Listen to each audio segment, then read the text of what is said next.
జంక్షన్లో తోటి కులస్తులు కాపులందరూ కలిసి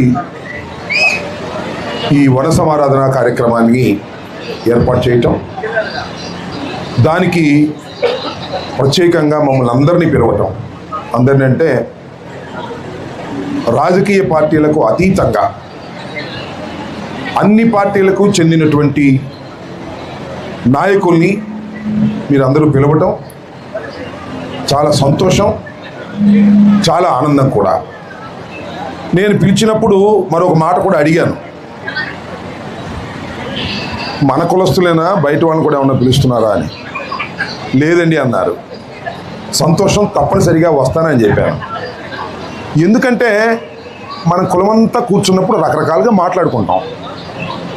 వేదిక మీద మరొక కులం వారిని పిలిచినప్పుడు కొద్దిగా ఇబ్బందిగా ఉంటుందనే నా భావన తప్ప దురుద్దేశం కాదు. కాపు కులం సమావేశం అంటే కాపులే ఉండాలి అని భావించేటటువంటి వ్యక్తిని. అలాంటప్పుడే నేను కూడా వెళ్ళాలి అనుకునేటటువంటి వ్యక్తి. రాజకీయాలు మిశ్రమం చేయకూడదు. ఇప్పుడు మేము రకరకాల రాజకీయ పార్టీలకు చెందిన వాళ్ళు ఉన్నాం. మరి ఉదయ భాను జనసేన నాయకుడు, జిల్లా అధ్యక్షుడు, అదేవిధంగా మరి బోండా ఉమా తెలుగుదేశం పార్టీలో కీలకమైన బాధ్యతలు పోషించిన వ్యక్తి, శాసనసభ్యుడిగా ఉన్నాడు. సోమ్ వీర్రాజు గారు డే 1 నుంచి ఆయన రాజకీయాల్లో ప్రవేశించిన దగ్గర నుంచి భారతీయ జనతా పార్టీని నమ్ముకొని రాష్ట్ర అధ్యక్షుడిగా చేసినటువంటి పెద్ద ఆయన పిలిచారు. రకరకాల రాజకీయ పార్టీలు, ముఖ్యంగా 4 రాజకీయ పార్టీలు ప్రధానంగా ఉంటే 4 వేదిక మీదకి వచ్చాం. ఇక్కడ మాట్లాడాలంటే కొద్దిగా ఇబ్బంది, ఎందుకంటే రాజకీయాల గురించి రోజు మాట్లాడతాం, కానీ ఎవరికి నొప్పి కలగకుండా మాట్లాడాలి. నేను నొప్పి కలిగితే నేను తప్పు చేసిన వాడిని అవుతాను.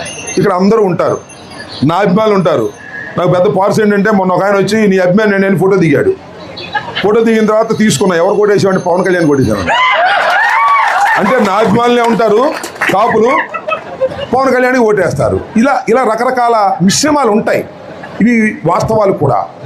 అయితే కాపు కులం అంతా సమావేశం అయినప్పుడు మన గొప్పతనాన్ని మనం చెప్పుకుంటాం. గొప్పతనం కాదు, కొన్ని వాస్తవాలు చెప్పుకోవాల్సిన అవసరం కూడా ఉంటుంది. ఒకటి గుర్తుపెట్టుకోండి, మీకు రాజకీయ రంగంలో మనం అనుకున్న స్థాయికి ఎదగలేకపోయాం, కానీ చలనచిత్ర రంగంలో మనం అనుకున్న స్థాయి కన్నా ఎక్కువ ఎదిగాం. నేను గర్వంగా చెప్తా, అలా ఎదగటానికి టాలెంట్ ఉండాలి. ఊరిని రికమెండేషన్తో కాదు, ఏదో ట్రాన్స్ఫర్లో రికమెండేషన్తో అవ్వచ్చు, ఒక ఇండస్ట్రీ రికమెండేషన్తో అవ్వచ్చు, లేదా రాజకీయాల్లో సీటు కోసం ఒక రికమెండేషన్తో అవ్వచ్చు, కానీ గెలవడానికి మళ్ళీ రికమెండేషన్ పనికిరాదు. టాలెంట్ ఎక్కడ పుట్టిందంటే తెలుగు చలనచిత్ర రంగంలో ఎస్వి రంగారావు గారి దగ్గర పుట్టింది. ఆయన ఒక స్టేజ్కి తీసుకువెళ్ళాడు, అన్ని పాత్రలు పోషించినటువంటి వ్యక్తి. అదేంటో కాపులు విలన్స్గానే ఎక్కువ యాక్ట్ చేస్తారు, నాకు అర్థం కాల. కైకాల సత్యనారాయణ గారు మొన్నే చనిపోయాడు.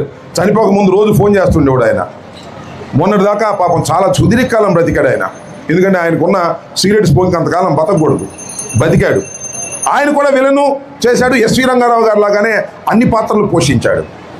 కానీ నేను గర్వించేది, విలన్గా నటనలో ప్రారంభమై హీరో అయి చలనచిత్ర రంగాన్నే శాసిస్తున్న చిరంజీవిని చూసి మనం గర్వపడాలనేది ఏ విధమైన సందేహము లేదని కూడా మా సందర్భంగా చెప్తున్నాను.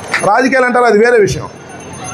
చిరంజీవి గారు రాజకీయాల్లోకి వచ్చాడు, వెళ్ళాడు, ఇంకా వస్తారు, వెళ్తారు, చాలా సంతోషం. దానిలో ఏ విధమైన సందేహం లేదు. నా బోటి వాళ్ళు ఏంటంటే, మేము ఒక రాజకీయ పార్టీలో ఉంటాం, మాకుండే అభిప్రాయాలు మాకుంటాయి, మాకుండే కమిట్మెంట్స్ మాకుంటాయి. ఆ కమిట్మెంట్ను వదిలి వెళ్ళేటటువంటి తత్వం లేనటువంటి వ్యక్తులుగా ఒకసారి కష్టపడుతుంటాం, ఒకసారి కింద పడుతుంటాం, ఒకసారి పైన పడుతుంటాం. రాజకీయాల్లో రకరకాల మలుపులు తిరుగుతూ ఉంటాము, కానీ నమ్ముకున్న సిద్ధాంతాన్ని నమ్ముకొని ముందుకు వెళ్ళేటటువంటి తత్వంతో నేను మీ అందరి అభిమానాన్ని పొందా. ఎందుకంటే ఒకసారి నన్ను కాపులందరూ హైదరాబాద్లో ఒక సమావేశానికి పిలిచి అప్పుడు నన్ను చాలా గౌరవంగా గొప్పగా చెప్పారు, రాంబాబు గారు, రాజశేఖర రెడ్డి గారు చనిపోయిన తర్వాత జగన్మోహన్ రెడ్డికి కాపు కాస్తున్నావయ్యా, నువ్వయ్యా మా కాపోడు అంటే ధైర్యంగా చెప్తున్నాను అని చెప్పారు. ఆ లక్షణాలు కొన్ని చోట్ల గౌరవిస్తారు, కొన్ని చోట్ల ఇవాళ కాపు కాస్తుంటే మనం తిడుతుంటారు, అది వేరే అంశాలు. రాజకీయాలు అలా నడుస్తూ ఉంటాయి, వెళుతూ ఉంటాయి. దీనిలో ఏ విధమైన సందేహాలు పడవలసిన అవసరం లేదు. కానీ ఇవాళ మీరు తీసుకున్నటువంటి నిర్ణయం, అందరినీ పిలవాలనే నిర్ణయం, అన్ని పార్టీలకి పిలవాలని నిర్ణయం. ఇదే అసలైన సిసలైన కాపు సమావేశం అని భావిస్తున్నా. రాజకీయాలు మిళితం కానటువంటి సమావేశం, ఎవరికో గ్యాస్ కొట్టడం కోసం పెట్టిన సమావేశం కాదు. మన వాళ్ళందరూ కలిసి ఉండాలనేటువంటి ఒక భావనతో మీరు పెట్టారు. కలిసి ఉంటామో కలిసి ఉండమో అది మా అభిప్రాయాల మీద ఉంటాయి. ఒకటైతే నేను ఇక్కడ చెప్పగలను, చలనచిత్ర రంగంలో అగ్రస్థాయికి వెళ్ళగలిగాం, కానీ మనలో చాలా కోరిక ఉంది మా చిన్నప్పటి నుంచి. మనం కూడా అగ్రస్థానం రాజకీయాల్లోకి వెళ్ళాలి అని ఉంది. మా తరంలో అయ్యేటట్టు లేదు, చిన్నవాళ్ళ తరంలో ఏమైనా అయితే సంతోషపడే వ్యక్తులమే తప్ప మరొకటి కాదు. కానీ రాజకీయ రంగంలో ఆ స్థాయికి వెళ్ళలేకపోయినా చాలా సందర్భాల్లో నేను మనవి చేస్తున్నా, సుదీర్ఘకాలం నుంచి రాజకీయాలను పరిశీలిస్తున్నటువంటి వ్యక్తిని. 89లో రాజకీయాల్లో ప్రవేశించా. కానీ ఈ రాష్ట్రంలో ఏ పార్టీ అధికారంలో ఉండాలో కాపులు నిర్ణయిస్తున్నారు. మీకు గుర్తుందో లేదో, 89లో వంగవీటి మోహన్ రంగారావు గారి మరణం తరువాత ఈ రాష్ట్రంలో కాంగ్రెస్ పార్టీని అధికారంలో ఉండాలి అని నిర్ణయించింది ఆ రోజున కాపులే అని కూడా ఈ సందర్భంగా నేను చెప్తున్నా. మొన్న కూడా చంద్రబాబు ముఖ్యమంత్రి కావాలని నిర్ణయించింది కూడా కాపులే అని ఈ సందర్భంగా మనం చెప్తాం. దానికి కారణాలు వేరే ఉన్నాయి, దాని జోలికి నేను వెళ్ళదలుచుకోవాలా. వెళ్తే మళ్ళీ కాంట్రవర్సీ అయితే ఎందుకు వచ్చింది గొడవ. రకరకాల కారణాల వల్ల మీరందరూ మమ్మల్ని కాదని మాకు ఓట్లు వేయకోకుండా అటు ఓట్లు వేశారు. ఇవాళ చంద్రబాబు నాయుడు గారు ముఖ్యమంత్రిగా ఉన్నాడంటే దానిలో లైన్ షేర్ సింహభాగం కాపుల్దే అనే దానిలో నాకు ఏ విధమైన సందేహము లేదు. అయ్యా నేను చెప్పాను కదా, వారు ఏమంటారంటే జగన్మోహన్ రెడ్డి గారిని కూడా కాపులే ముఖ్యమంత్రిని చేశారు అనే దానిలో కూడా నాకు సందేహం లేదు. నాకేం అభ్యంతరం ఏం లేదు. ఆ రోజు ఎంతమంది కాపులు ఉన్నాం మేము? మెజారిటీ ఆఫ్ కాపు శాసనసభ్యులు అసెంబ్లీలో ఉన్నాం వైఎస్ఆర్ కాంగ్రెస్ పార్టీ తరఫున. రకరకాలుగా నేను చెప్పాలనుకుంటున్న అంశం ఏమిటంటే, కాపులకు నిర్ణయాధికారమే ఉంది తప్ప రాజ్యాధికారం రాలేదు.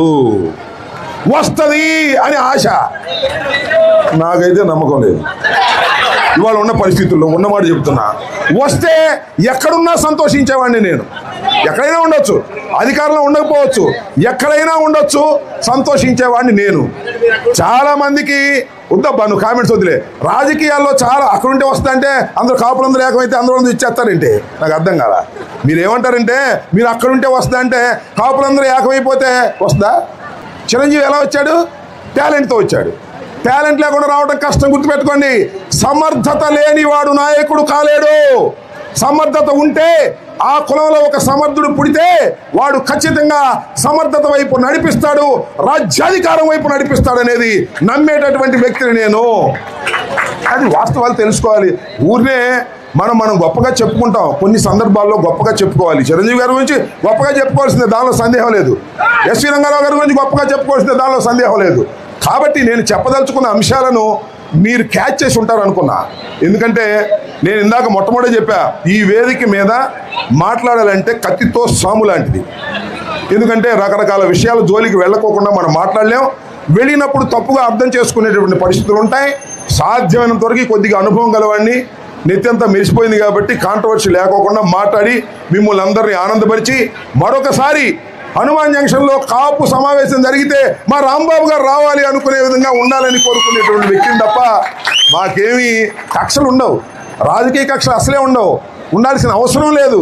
కానీ కొన్ని రాజకీయ పరిస్థితుల వల్ల, మా అభిప్రాయాల వల్ల, మా ఉద్దేశాలు ఒక రకంగా ఉంటాయి, మా కమిట్మెంట్స్ ఒక రకంగా ఉంటాయి.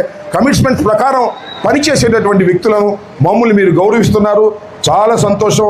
దుట్టా రామచంద్రరావు గారు మాకు చాలా చిరకాల పరిచితులు, పెద్ద మనిషి, ఓర్పు కలిగినటువంటి వ్యక్తి. వారు మరి మీ అందరికీ కూడా చాలామంది వేదిక మీద ఉన్నారు. శంకర్ వేదిక మీద ఉన్నాడు. మరి మన రాధారంగ మిత్రములకు సంబంధించి స్థానికంగా చాలామంది నాయకులు ఉన్నారు. అందరి పేర్లు మన రమేష్ గారు ఉన్నారు, ఇంకా గాంధీ గారు ఉన్నారు, మరి శంకర్ సతీష్ మావాడే అని కూడా అక్కడి నుంచి నాతో పాటు వచ్చాడు. మీరు అందరికీ కూడా నా హృదయపూర్వకమైనటువంటి ధన్యవాదాలు ఈ సందర్భంగా తెలియజేసుకుంటూ, రాజకీయంగా ఎవరు ఎక్కడున్నా కాస్త ప్రాధాన్యత కలిగినటువంటి పక్షంలో ఉండాలని ఇవాళ మా ఉదయభాను ఉన్నాడు, జిల్లా అధ్యక్షుడు అయ్యారు, సంతోషం. ఆయన ఇంకా జనసేన పార్టీలో అగ్రస్థానానికి చేరాలి, నెంబర్ 2గా ఎదగాలని మేము కోరుకుంటాం. సంతోషం. మీ అందరూ కూడా ఆశీస్సులు ఇవ్వాలని కూడా ఈ సందర్భంగా నేను మనవి చేస్తూ, అదేవిధంగా సోము వీర్రాజు గారు మరి నాకు నమ్మకం, ఎందుకంటే is also a commitment leader.